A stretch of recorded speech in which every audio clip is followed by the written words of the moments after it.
इथं होणाऱ्या या शिबिरातील पहिल्या सत्रात मी अर्जुन सोरटे सर्वांचे स्वागत करतो. सर्वांना विनंती आहे की आपले मोबाईल सायलेंट मोडवर किंवा स्विच ऑफ ठेवा. सत्राची सुरुवात स्वामीजींच्या यश स्मरण मात्रेनं या श्लोकांनी करूया. सर्वजण एकत्रित म्हणूया. यस्य स्मरण मात्रेण चित्तं भवति निर्मलं स्वामी समाधवानंदो नित्यं वसति मे हृदि. ओम. पूज्य स्वामीजींच्या स्फुरणातून आणि प्रेरणेतून हा आश्रम साकार झाला आहे. श्री शिवम या डोंगराच्या कुशीत असलेल्या या शिव मंदिरात येऊन शांत बसायला, ध्यान करायला सर्वांनाच आवडते. भगवान शिवशंकर हे सर्वांचे आदिगुरु आहेत. त्यांनी ध्यान कसं करायचं हे प्रथम शिकवले. त्यांच्या या मंदिरात आपण त्यांचे स्मरण एका धूनने करूया. रसिका मावशी आपल्याला आता धून सांगेल. आपण तिच्या पाठोपाठ म्हणूया. शिवोहम शिवोहम सच्चिदानंदोहम शिवोहम शिवोहम सच्चिदानंदोहम पुण्योहम पुण्यस्वरूपोहम पुण्योहम पुण्योहम पुण्यस्वरूपोहम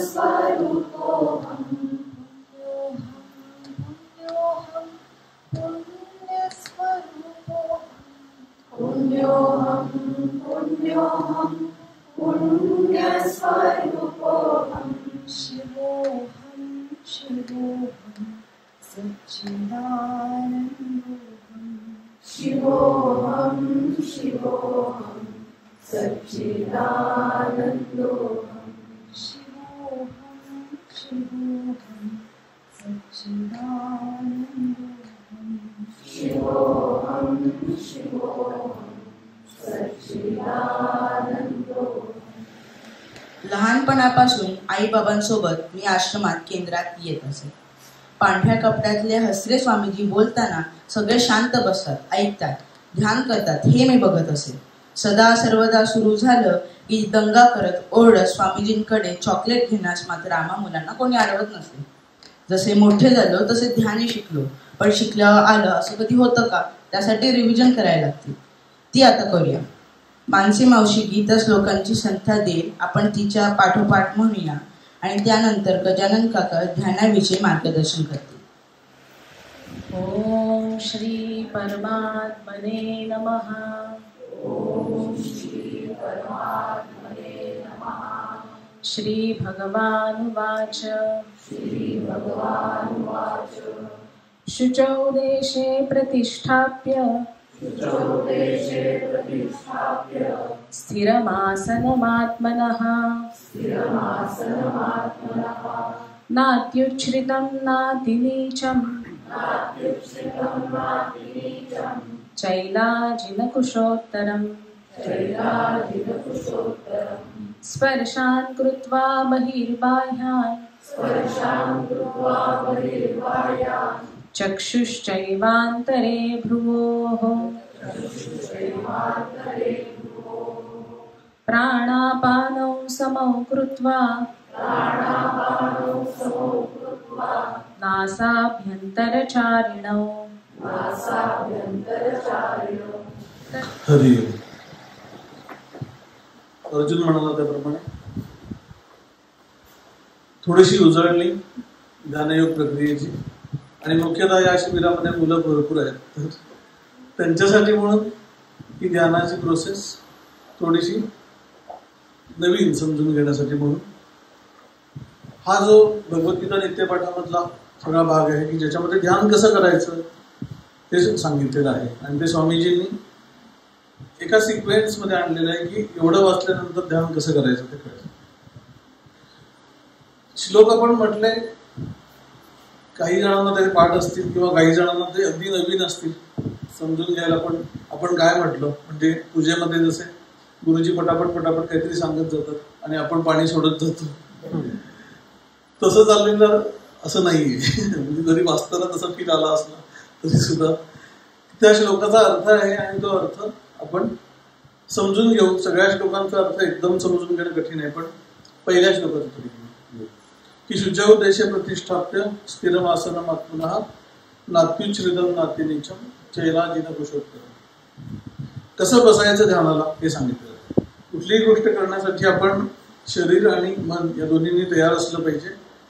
तर त्याच्यासाठी ध्यान करायचं असेल तर शुची म्हणजे स्वच्छ जागा एकतर, आणि दुसरं म्हणजे त्या स्वच्छ जागा म्हणजे आपल्या घरातला सगळ्याच भाग आपण स्वच्छच ठेवतो, पण देवघर हे जे असतं किंवा देवासमोरची जी जागा असते ही पवित्र असते, कारण तिथे देव आहे किंवा गुरूंची मूर्ती असेल, जे काही पवित्र असेल त्याला मिळून शुची म्हटलेलं आहे. म्हणजे एकतर ते स्वच्छ असली पाहिजे जागा, आणि दुसरं म्हणजे तिथे दुसरं काहीतरी आम्ही वेगळेच उद्योग करतोय अशी जागा आपण ध्यानाला निवडू नये. का ध्यान का करतो आपण, तर पहिली गोष्ट म्हणजे आम्हाला थोडं शांत बसायला शिकतो आहोत, म्हणून ध्यान करतो. मग त्याने पुढचे परिणाम काय होतात ते आम्ही ध्यान करता करता आम्हाला हळूहळू कळेल, जसं आम्ही ते करू त्याप्रमाणे. म्हणून एकतर आपल्या घरातली चांगली जागा निवडावी की जी शांत आहे, जिथे घरात त्यावेळेला गोंधळ नाहीये, आपण नवीन गोंधळ निर्माण केलेला नाहीये, अशा प्रकारच्या जागेवर बसावं.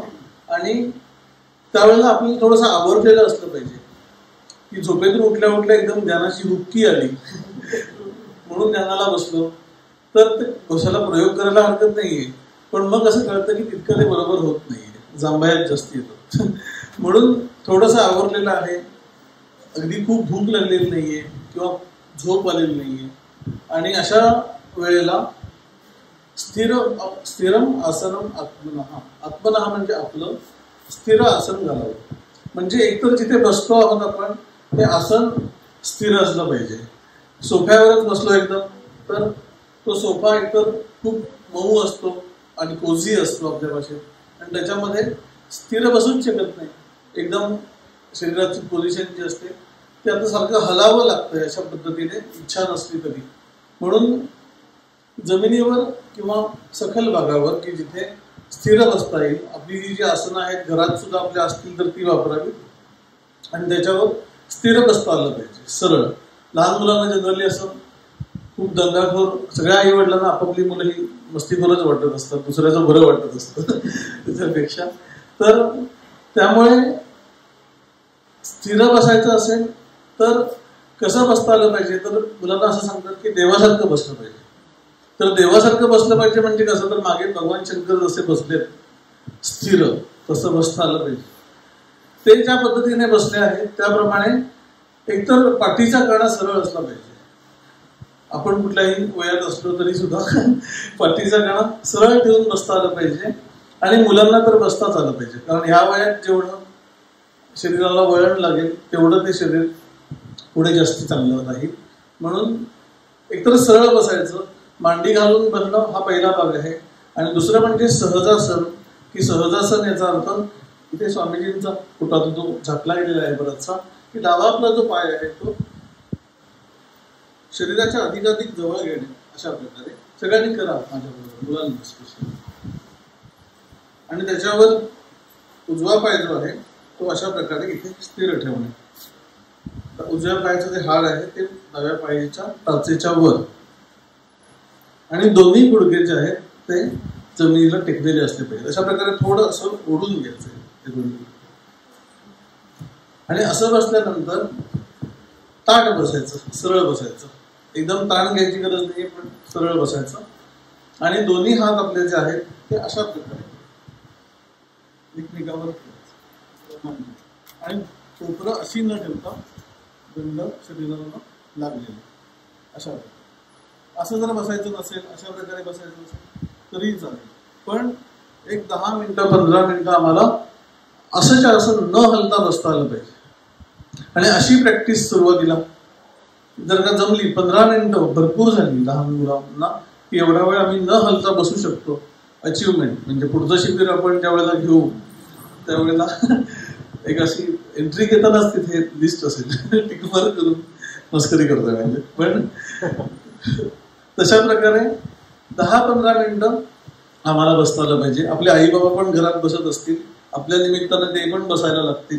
तर त्यामुळे जागा कुठली निवडायची हे सांगितलेलं आहे की खूप एकदम अशी सखल जागा किंवा खूप उंचावरच बसलो स्टूलवर वगैरे चढून, तर तशा प्रकारे बसायचं नाही. याचं कारण काय की पडायची भीती वाटते. आपण ज्यावेळेला डोळे बंद करतो त्यावेळेला आपल्याला अचानक असं वाटतं आपला तोल जाईल, आणि तसंच वाटल्यामुळे मनात एक प्रकारची भीती निर्माण होते आणि पुढे आपल्याला जे ध्यान करायचं आहे ते आपण करूच शकणार नाही.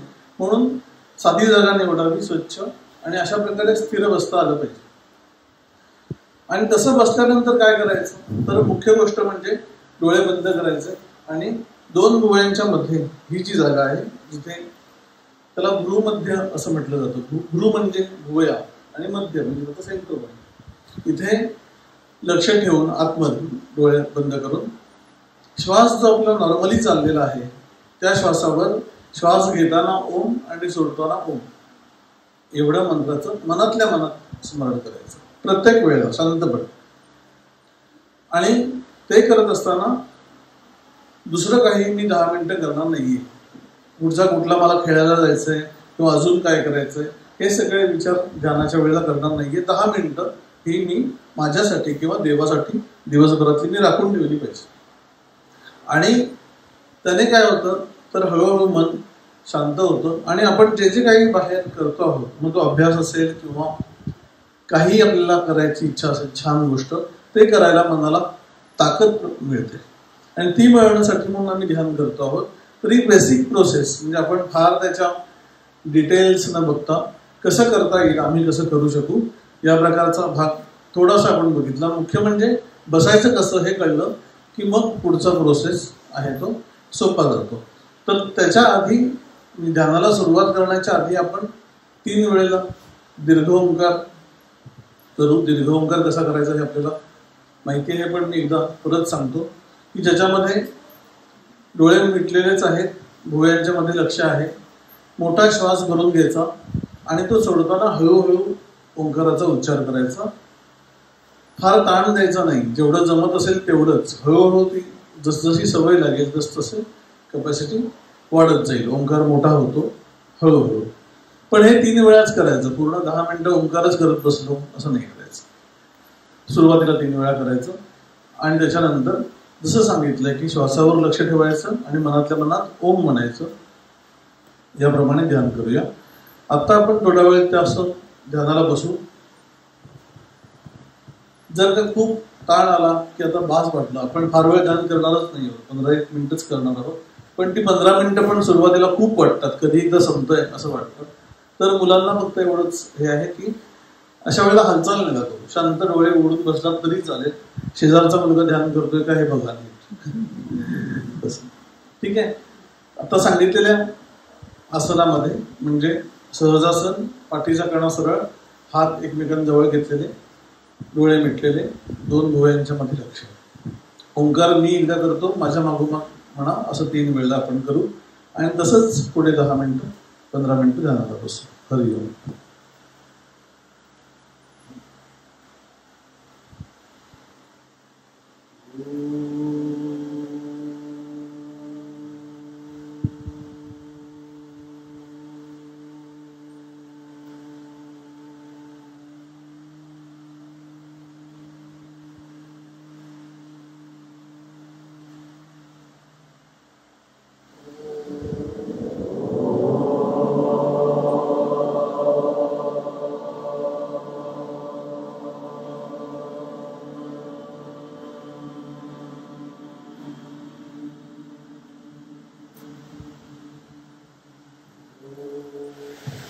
ध्यानानंतरच्या या शांत वातावरणात शिवनामावलीतील पहिले 36 नावांचे एकत्रित पठण करूया. सर्वांना कागद दिलेले आहे. ओम शिवाय नमः. ओम महेश्वराय नमः. ओम शंभवे नमः. ओम पिनाकिने नमः. ओम शशिशेखराय नमः.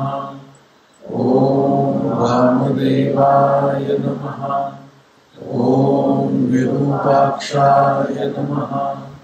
ओम कपर्दिने नमः.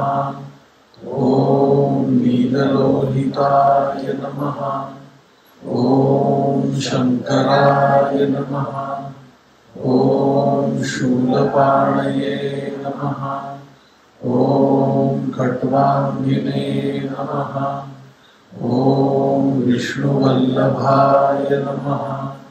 ओम शिपिविष्टाय नमः। ओम अंबिकानाथाय नमः। ओम श्रीकंठाय नमः।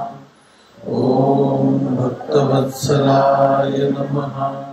ओम भवाय नमः।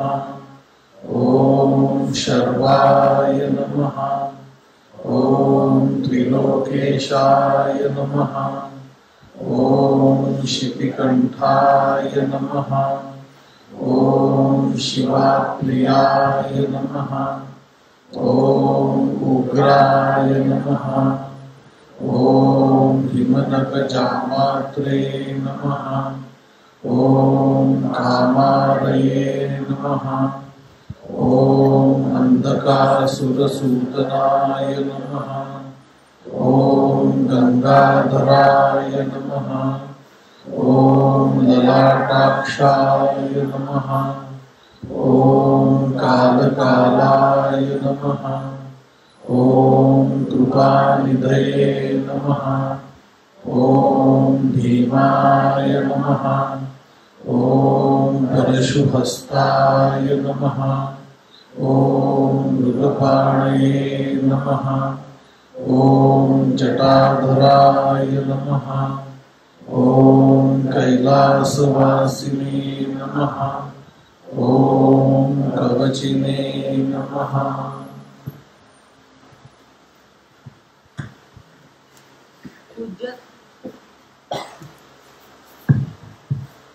पूज्य स्वामीजींच्या अनेक आठवणी सर्वांच्या मनात ताज्या आहेत. आपण कोणत्याही वयाचे असलो तरी स्वामीजींसमोर लहान मूल या भावाने वावरणं सर्वांनाच आवडतं. त्यातही आम्हा मुलांचे तर स्वामीजींनी स्पेशल लाड केले आहे, दंगामस्ती केली आहे.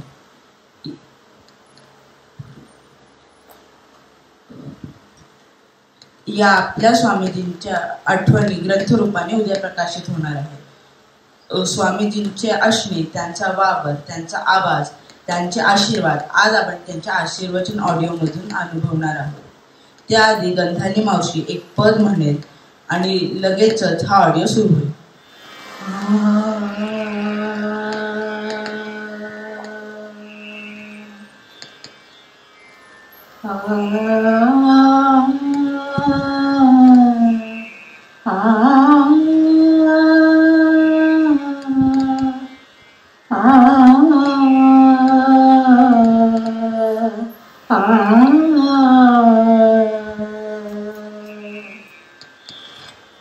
बोलो शिव शिव बाणी,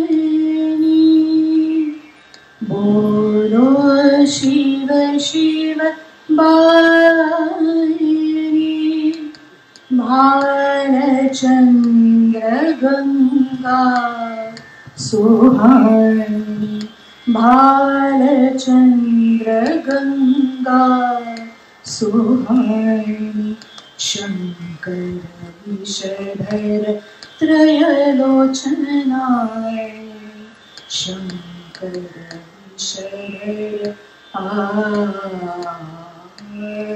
शंकर विषधर त्रयलोचनाय, बोलो शिव शिव बाणी, बोलो शिव शिव बाणी, कानों में कुंडल गले रुद्रमाला, कानों में कुंडल गले रुद्रमाला, त्रिशूल डमरू पिनाक पाणी, त्रिशूल डमरू पिनाक पाणी, बोलो शिव शिव बाणी, बोलो शिव शिव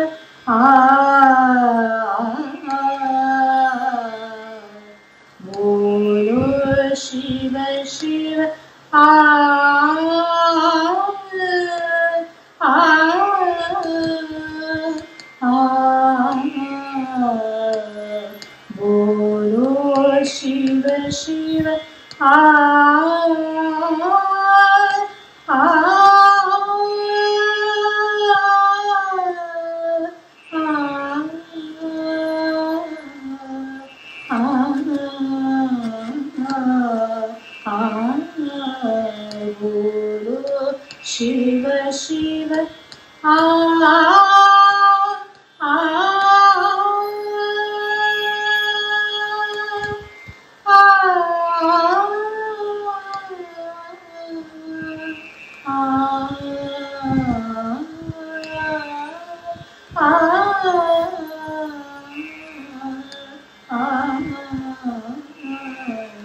बोलो शिव शिव बोलो शिव शिव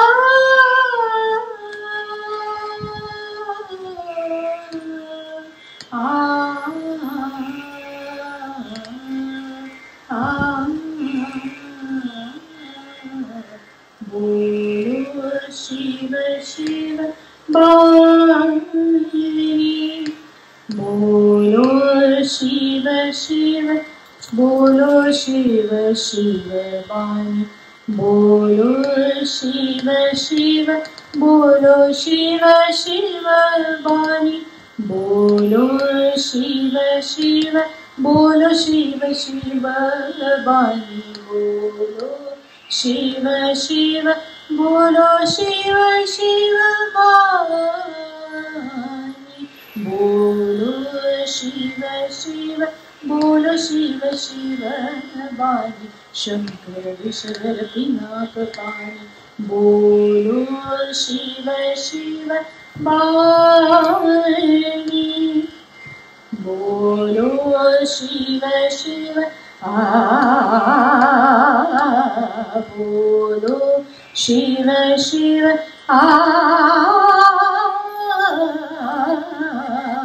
बोलो शिव शिव बोलो शिव शिव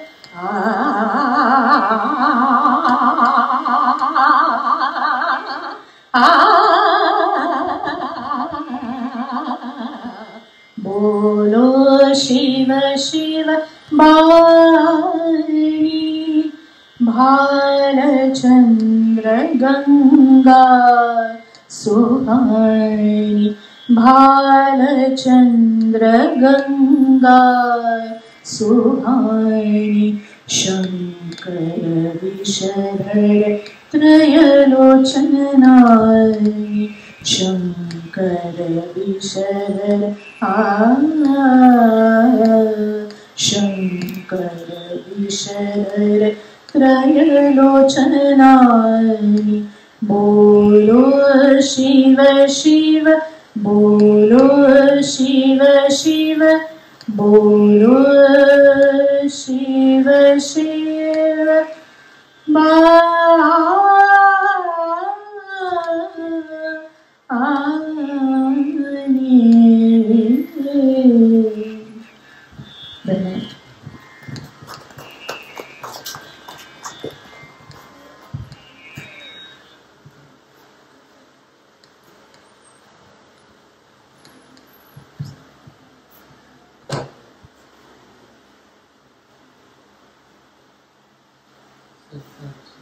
स्वात्म सुखावबोध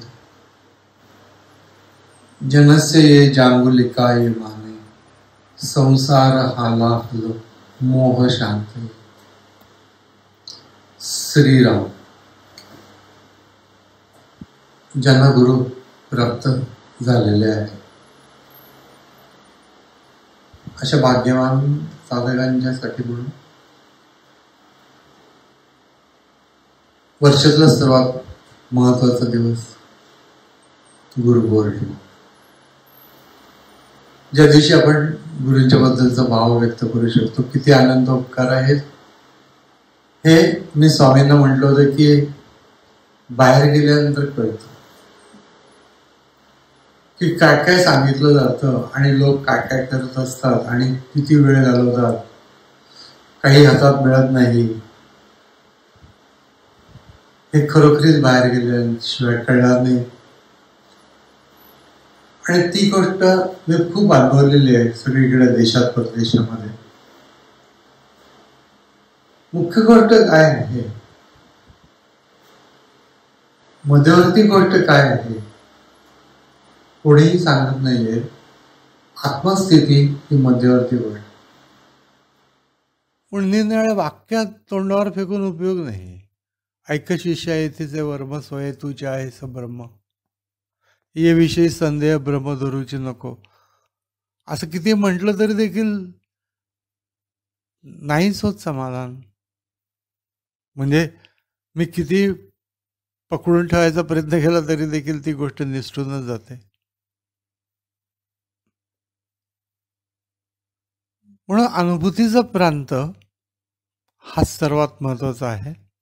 आणि अनुभूतीचा प्रांत, ज्ञानाच्या अनुभूतीचा प्रांत म्हणजे योग.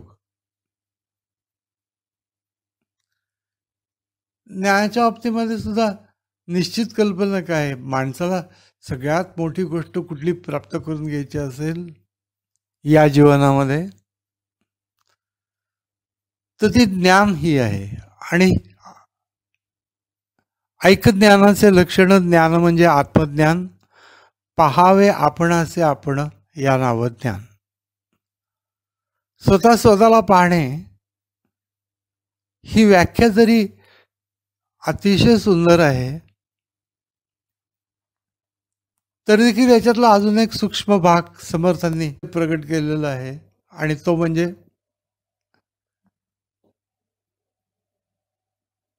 स्वभानी अवधान. स्व ही जी जाणीव आहे आपल्याला, मी, तिचं भान असणं, त्याच्यावरती अवधान असणं, हेची ज्ञानाचे लक्षण. स्वभानी अवधान हेची ज्ञानाचे लक्षण. म्हणजे कुठेही काही संदेह नाही. म्हणजे स्व आहे, स्वची जाणीव आहे, त्याच्यानंतर ही जी स्वची जाणीव आहे, अस्तित्वाची जाणीव, हे तिचं रूप आहे. स्व हे तत्व आहे आणि अस्तित्वाची जाणीव हे तिचं रूप आहे. अशा रीतीने स्वरूप हा शब्द आहे आणि ते त्याच्यावरती लक्ष ठेवणं विसरलं जातं. म्हणून पुन्हा पुन्हा त्याच्यावर लक्ष ठेवण्याचा प्रयत्न, स्वरूपानुसंधान. आणि ही मुख्य गोष्ट करायची आहे.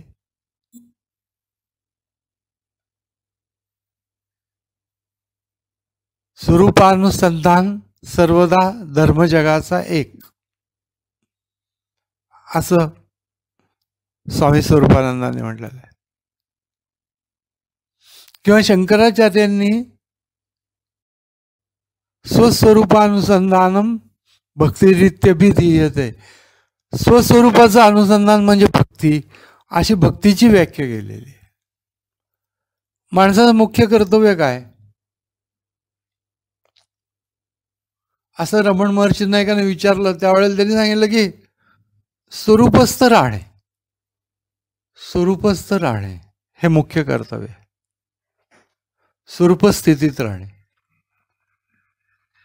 स्वरूपस्थिती म्हणजे स्वरूपावरती लक्ष, स्ववरती लक्ष ठेवता ठेवता ठेवता ती जाणीव आपल्याला स्पष्ट व्हायला लागते. आणि त्या जाणीवेमध्ये चित्त राहता राहता राहता बाकी काही नाही, फक्त ती स्वरूपाचंच भान आहे, बाकी काही नाही, अशी स्थिती प्राप्त होते. अशी अवस्था प्राप्त होते असं आपण म्हणू. कारण की अवस्था ही काही काळ असते, ही अवस्था सतत सतत सतत राहायला लागले की त्याला स्थिती असं म्हणतात. म्हणून स्वरूप स्थिती मुख्य सद्गुरूचे लक्षण, आधी पाहिजे विमळ ज्ञान, निश्चयाचे समाधान, स्वरूप स्थिती असं म्हटलेलं आहे. स्वरूप अवस्था म्हटलेलं नाही, स्वरूपाची स्थिती. म्हणजे नक्की सद्गुरू म्हणजे कोण असतील तर ज्या व्यक्तीला हे आत्मस्वरूपाचं भान आहे, सदोदित ज्ञानाचं लक्षण आहे.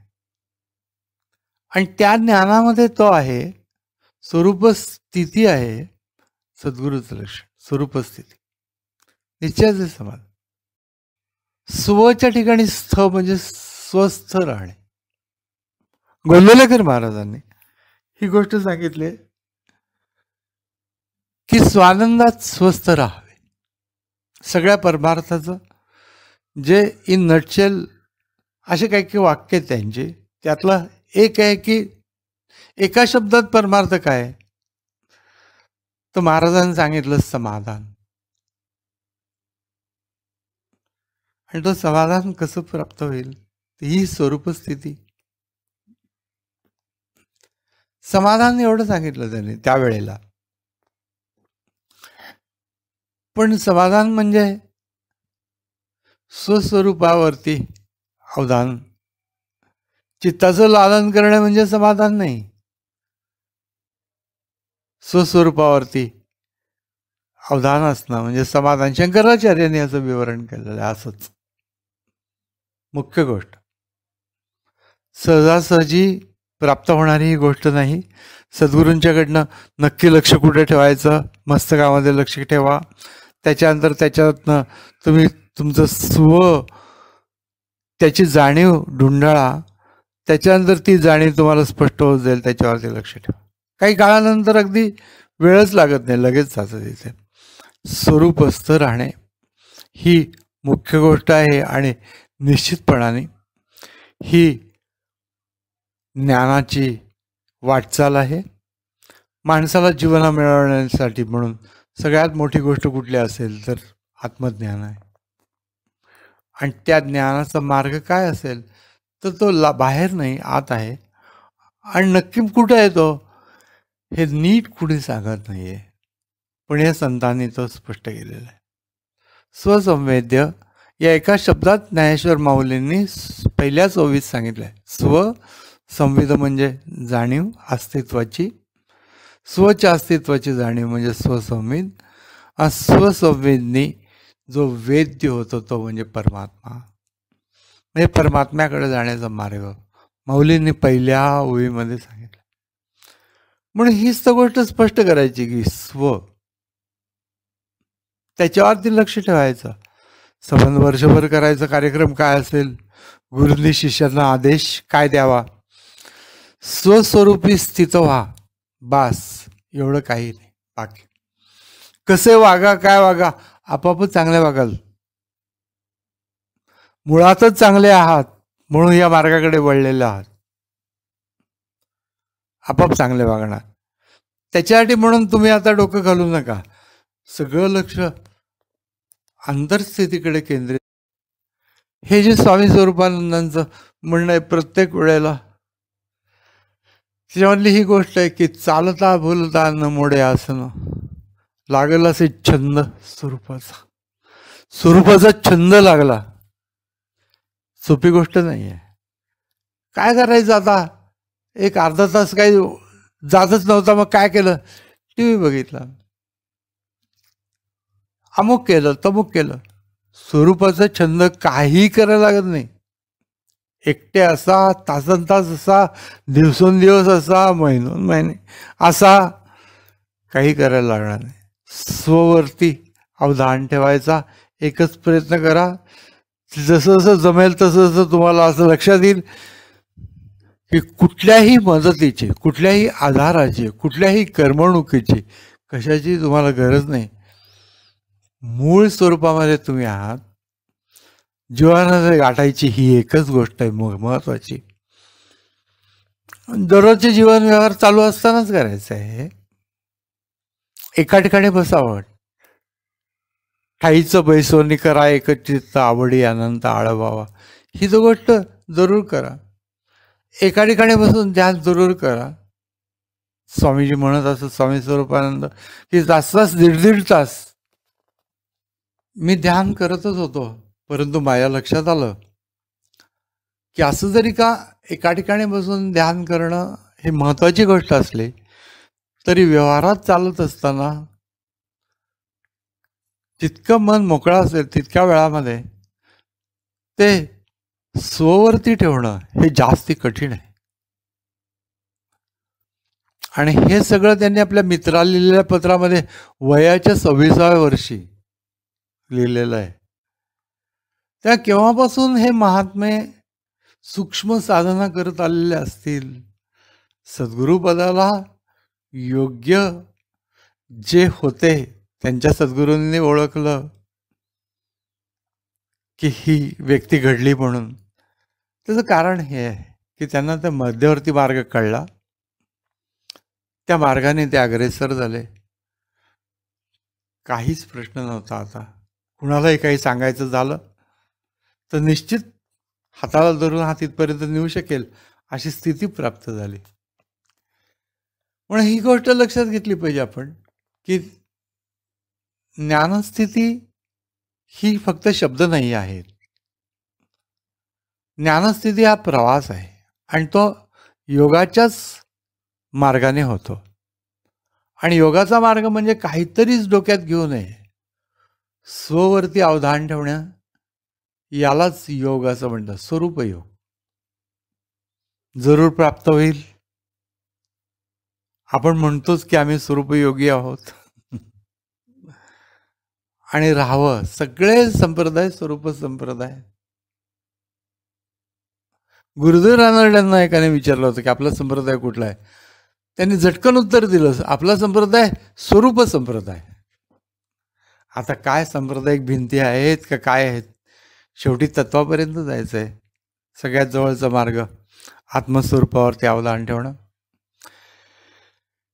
ही संदेश म्हणून गोष्ट आहे. स्वामीजींचा आशीर्वाद मी दरवर्षी देत असतो, तो प्रमाणे याही वर्षी देतो. आनंदात राहा. त्याचा अर्थ स्वानंदात राहा, स्वच्या आनंदामध्ये स्थितच राहा आणि ती गोष्ट नक्की जमेल. आपण प्रयत्न करतोच आहोत, करत नाही आहोत असं नाही आहे, आणि तिथपर्यंत आपण नक्की जाऊ. सर्व शिष्यांना, सद्गुरूंचे सर्व शिष्यांना सद्गुरूंच्याकडनं आत्मसाक्षात्काराच्यासाठी वाटचाल करण्यासाठी पूर्ण आशीर्वाद आहेत. ऐहिक जीवनही चांगलं होईल, पण मुख्यतः हा ज्ञानमार्गातला प्रवास होईल असा आशीर्वाद. तुम्ही जिथं आहात त्या ठिकाणी मी आहेच आहे. असं वाटेल की मी नाही आहे का तिथे, तर तशी गोष्ट नाही आहे. ज्या ठिकाणी तुम्ही आहात त्या ठिकाणी मी आहे, निश्चितपणाने आहे, तुमच्या जवळच आहे. जसे जसे तुम्ही स्वच्या जवळ जाल तसं तर तुम्हाला माझं अस्तित्व जास्तीत जास्त जाणवेल आणि निश्चितपणाने मी तुमच्या जवळ आहे हे अजिबात संदेह याच्या बाबतीमध्ये ठेवू नका. आशीर्वाद. हरिओम तत्सत.